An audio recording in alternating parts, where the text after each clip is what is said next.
श्री गणेशाय नमः। आप सभी को मेरा प्यार भरा नमस्कार। हमारे YouTube चैनल सर्वदेवाय रूपाय नमः पर आप सभी का स्वागत है। आज हम जीवित पुत्रिका व्रत की पौराणिक कथा सुना रहे हैं। आप सभी को जीवित पुत्रिका व्रत की बहुत बहुत शुभकामनाएं। इस दिन माताएं अपनी संतान की लंबी उम्र और रक्षा के लिए यह व्रत रखती हैं। इस व्रत में जीमूत वाहन जी की पूजा की जाती है। हम इस पौराणिक कथा में यही सुनेंगे कि संतान की रक्षा के लिए इस व्रत में जीमूत वाहन जी की पूजा क्यों की जाती है। जीवित पुत्रिका व्रत हर साल आश्विन मास की कृष्ण पक्ष की अष्टमी तिथि को किया जाता है। यह व्रत महिलाएं अपनी संतान की लंबी उम्र, उनकी रक्षा, सुख, समृद्धि और सुखी जीवन के लिए रखती हैं। यह व्रत 24 घंटे निर्जला व्रत रहकर किया जाता है। जीवित पुत्रिका व्रत में एक गंधर्व राजकुमार जीमूत वाहन जी की पूजा की जाती है। जीवित पुत्रिका व्रत की शुरुआत नहाए खाए के साथ होती है। जीवित पुत्रिका का व्रत 25 सितंबर 2024 दिन बुधवार आश्विन कृष्ण पक्ष की अष्टमी तिथि को किया जाएगा। अष्टमी तिथि प्रारंभ होगी 24 सितंबर 2024 दिन मंगलवार दोपहर 12:40 पर और अष्टमी तिथि का समापन 25 सितंबर 2024 दिन बुधवार को दोपहर 12:15 पर हो जाएगा।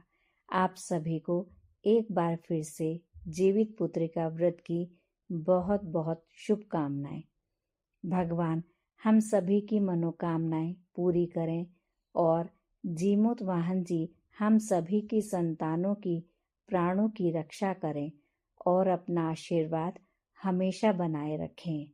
हर माँ की कामना यही रहती है कि उसकी संतान हमेशा सुरक्षित, स्वस्थ, दीर्घायु, सुख, समृद्धि और सफल जीवन जिए। इसी कामना के साथ माताएं श्रद्धा पूर्वक जितिया व्रत करती हैं। इस व्रत के फल की प्राप्ति के लिए आवश्यक है कि इस व्रत को पूरे विधि विधान और श्रद्धा से किया जाए। यह जीवित पुत्रिका व्रत 3 दिनों तक मनाया जाता है। हर दिन का अपना अलग अलग महत्व होता है। यह व्रत सप्तमी तिथि से शुरू हो जाता है। इस दिन को नहाए खाए के रूप में मनाया जाता है। अष्टमी तिथि को निर्जला व्रत रखा जाता है और व्रत का पारण नवमी तिथि के दिन किया जाता है। पहले दिन यानी सप्तमी तिथि से इस व्रत की विधि आरंभ हो जाती है। इसे नहाए खाए के नाम से जाना जाता है। इस दिन सुबह जल्दी उठकर किसी पवित्र नदी में स्नान करके पूजा की जाती है। अगर नदी में स्नान करना संभव ना हो तो घर पर ही पानी में गंगा जल मिलाकर स्नान कर लेना चाहिए।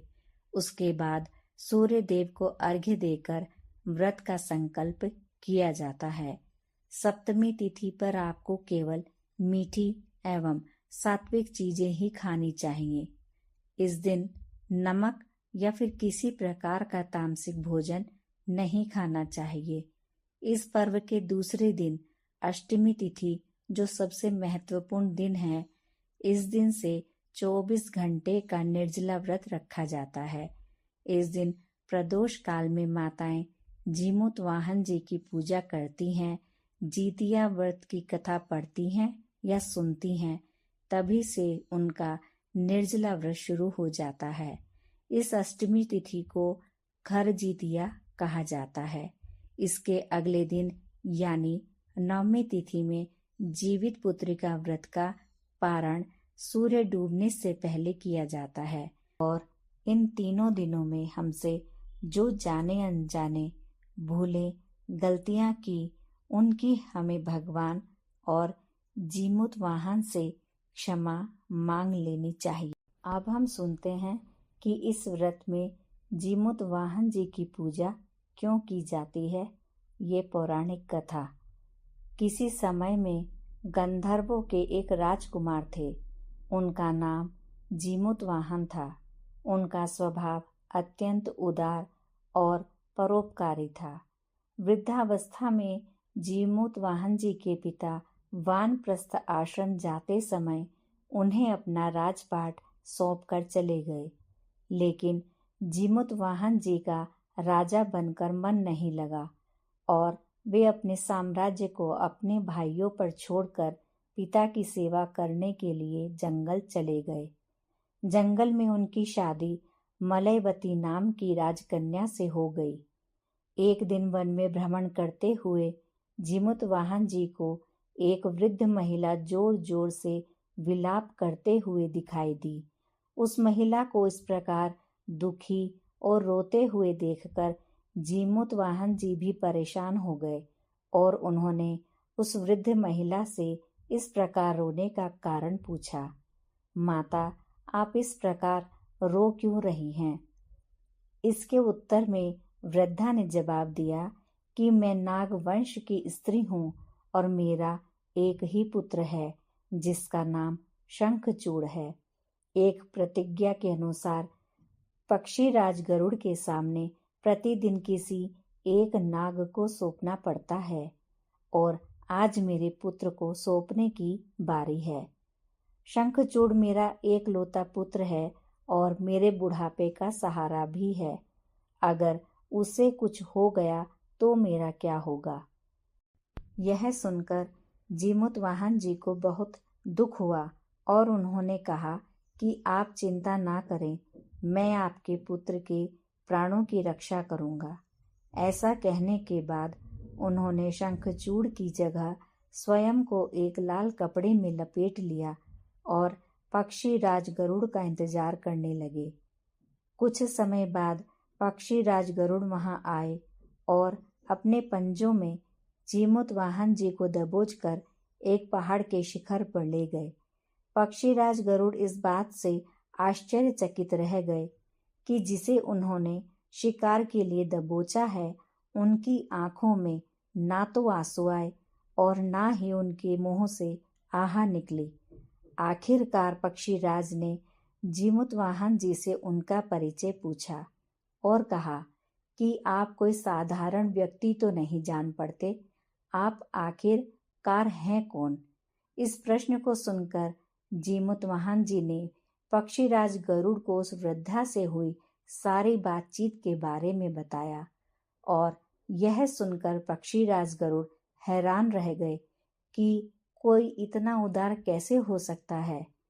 पक्षीराज गरुड़ इस उदारता को देखकर काफी प्रभावित हुए और जीमूत वाहन जी को जीवन दान दे दिया।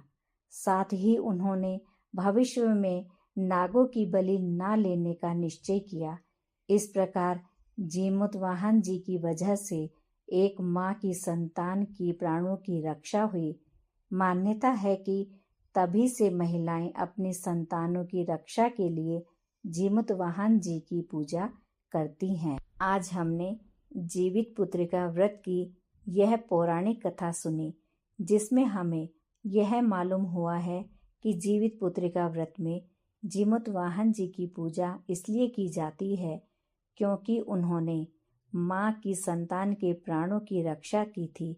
जैसे जीमूत वाहन जी ने उस वृद्ध माता की संतान के प्राणों की रक्षा की थी, हम सब भी जीमूत वाहन जी से प्रार्थना करते हैं कि जीमूत वाहन जी हम सभी की माताओं की संतानों की प्राणों की रक्षा करें, दीर्घायु बनाएं, सुख शांति समृद्धि दें और सुरक्षित स्वस्थ सफल जीवन प्रदान करें। हम यही प्रार्थना करते हैं कि इन सभी कामनाओं के साथ आप सभी का व्रत कथा पूजा सफल हो और जीमूत वाहन जी और भगवान आपका व्रत पूजा कथा को सफल बनाकर आपकी मनोकामनाओं को पूर्ण करें। आप सभी को फिर से जीवित पुत्रिका व्रत की बहुत बहुत शुभकामनाएं।